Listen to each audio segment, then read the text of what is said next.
everyone. So I meant to do this yesterday. I did get Weezer's Blue Album's box set. I did mean to leave the plastic on it and do like a unboxing, but since I didn't really have a lot of time and I couldn't wait to listen to it, I went ahead and listened to it. What I think is really brilliant is the whole the attention to details that they put into it, like the lyrics that they're famous for. So, of course, just pull this thread as I walk away. Okay, I'm sorry about my singing voice, but I can't help it. And your blue 12-sided die. And a pen.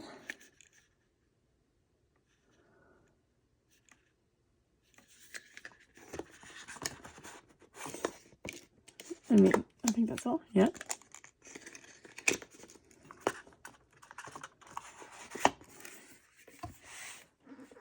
And then, of course, you come with loads of different content.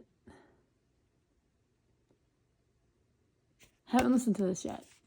I got as far as side A of the main album yesterday, but I did the kitchen demos, the early recordings, the early live recordings, before I had to go to bed or anything. I mean, yesterday was kind of weird anyways. I didn't realize the kids were off school, so it was kind of like a scramble to find stuff to do with them to keep them entertained.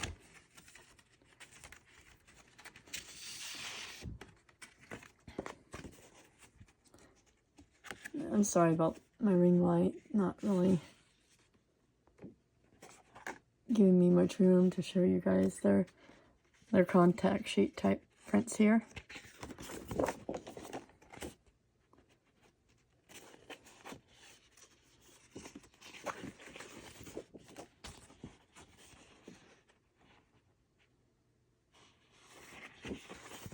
And you get a sheet of stickers.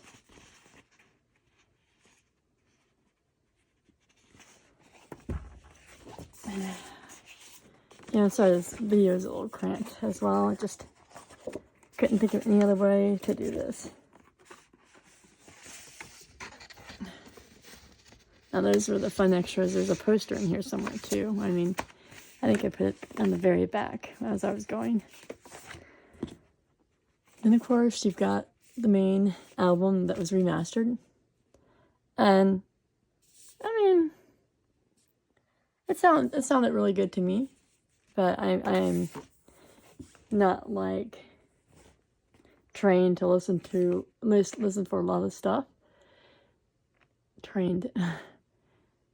No, I guess I'm going to say I'm not going to be a snob about it, acting like I know what it sounds like to have a good recording versus a bad recording. The only thing I can say is that production-wise, I can only tell you the extremes. Like, if something is really good, I know it's really good. If something's really bad, it's obvious. So then, let's get back to this. This, of course, is the kitchen demos.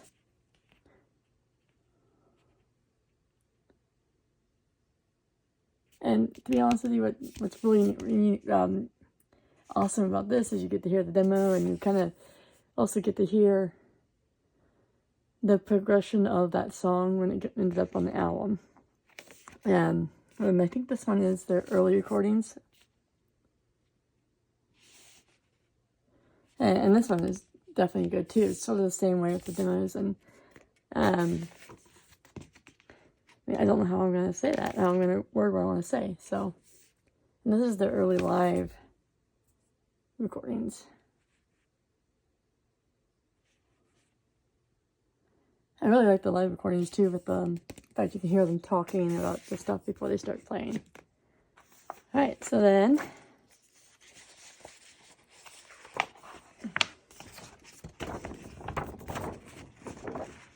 the poster using Weezer as making Weezer look like Kiss. Another the other famous lyric from In the Garage.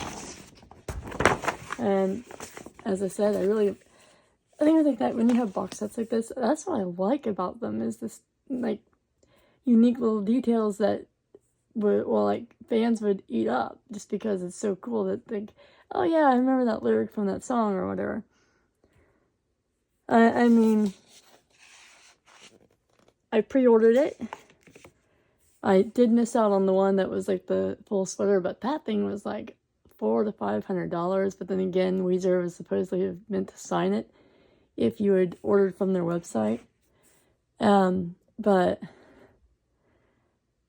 I don't know. I think the $250 or whatever it was price point of this, I think it was $230, $250, seemed like an okay price to pay for what it was to me, though. I mean, I'm obviously a huge fan of this album. It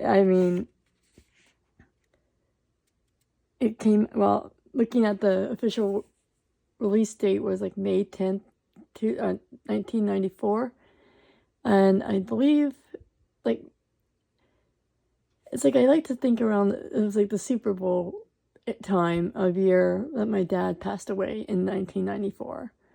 And that might be the whole connection I have with this album, is that, you know, maybe this is one of the first albums that I think was a little bit more upbeat than grunge, a little bit more still in-your-face rock, but it's still like a pop girl could like them kind of thing. And going based off of like this taste in my small town, which was like country or more country or gangster rap, which honestly wasn't me, and I wasn't really into that stuff. And like the only choice I had was either that or easy listening radio stations. I mean, this thing was like awesome. I mean, and I loved it. You know, I mean, it was just, I'm not even sure if my teenage brain could have called it fantastic throughout the whole album, but now looking back on it, I think it was. However, like, the reasons I bought the album were Undone, the Sweater Song, well, I think that was the most one, and Buddy Holly. And it's funny that now they are, I wouldn't say that Undone song is my least favorite. It is sort of among the bottom of my favorite on the album. But however, Buddy Holly is like my least favorite out of everything that's on the album. And it's still a great song, but, you know, it's just like In the Garage, Say It. So these three are terrific. I mean, this is a great opener. My name is Jonas, and like, then the world has turned and left me here. I mean, that's a great song too.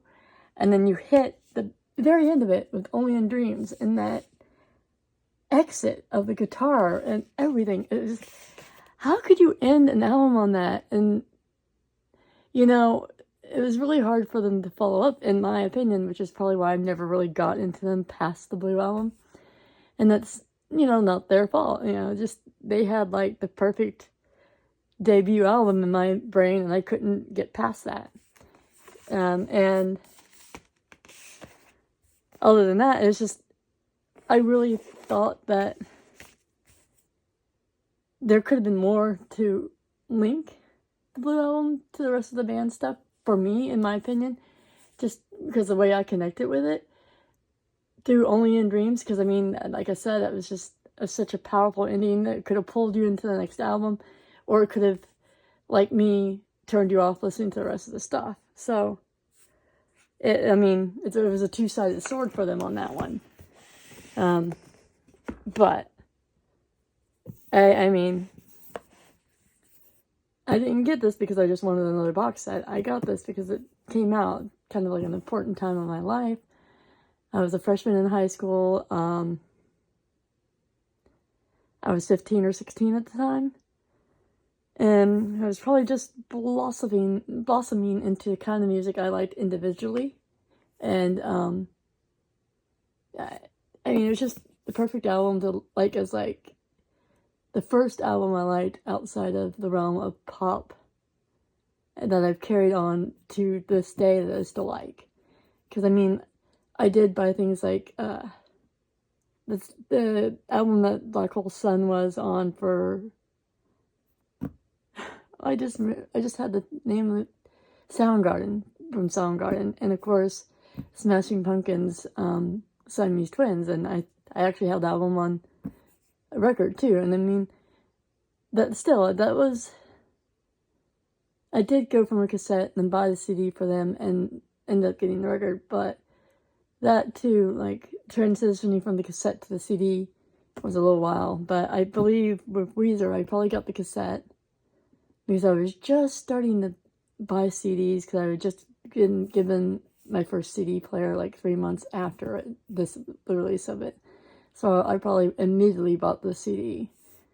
And so, yeah, I mean, to me, it was worth the money. And, I mean, I know somebody else would think, oh, that's too expensive for what you get. But there's a lot of stuff in here. A lot. As you can see. And, I mean, I would definitely say if the Blue Album meant anything to you when it came out, if you're my age, and if you think it's one of the greatest albums of all time in your music taste, then yeah. If not, then, you know, but you still like the album, you could probably just get the regular pressing of it if you don't want all the extras, because I like it, and I mean, I do think it, at least the A-side sounds a lot better than what my Mobile Fidelity one sounds like. But then again, my Mobile Fidelity one has just revealed that it gets stuck. Of course, gets stuck on only in dreams. So, but that was my unboxing. I meant to post it yesterday, but I'm really sorry. I have a few upcoming videos that I will want to do. I may actually even go into a whole McCartney versus John Lennon type video, because there's something I need to unpack with some of the fans of John Lennon that were, to be pricks, to say the least, to me, for the fact that I liked McCartney's music over John's. So, that, I mean, I'm not gonna be prick back to you, but at the same time, you may have been part of the reason why I wasn't really fully into getting his music into my mix. So, but we'll go into that in a deeper detail in that video. Bye.